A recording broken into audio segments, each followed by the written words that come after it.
маркази матбуоти агентии мубориза бо коррупсияи тоҷикистон рӯзи 4 июн хабар дод ки Минбоева Саодат Иззатовна низ ба фурӯши чиптаҳои ҳавопаймоӣ машғул шуда бо мақсади тасарруфи молу мулки ғайр ҷинояти қаллобиро содир намудааст.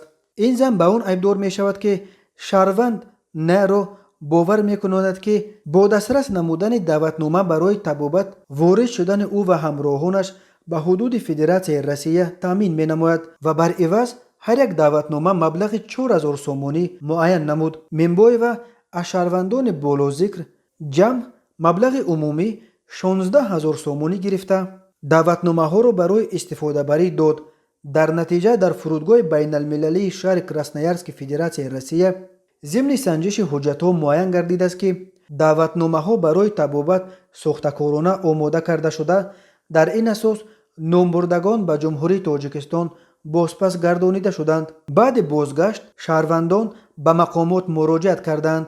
дар робита ба ин қазия нисбат ба Минбоева бар асоси 2 моддаи Кодекси ҷиноятии Ҷумҳурии Тоҷикистон, моддаи 247 қисми 2 бандҳои Б в қаллобӣ аз ҷониби гурӯҳи шахсон бо маслиҳати пешакӣ ва бо расондани зарари ҷиддӣ ба шаҳрванд ва моддаи 340 қисми 2 бандҳои Б в сохтакории ҳуҷҷатҳо бо маслиҳати пешакӣ аз ҷониби гурӯҳи шахсон ва бо истифодаи техникаи компютерӣ парвандаи ҷиноятӣ оғоз карданд. дар давоми як соле ки сафар ба Русия ба сабаби коронавирус манъ шуда буд, сокинони Тоҷикистон барои расонидани худ ба он кишвар аз роҳҳои гуногуни машрӯъ ва номашрӯъ истифода мебурданд.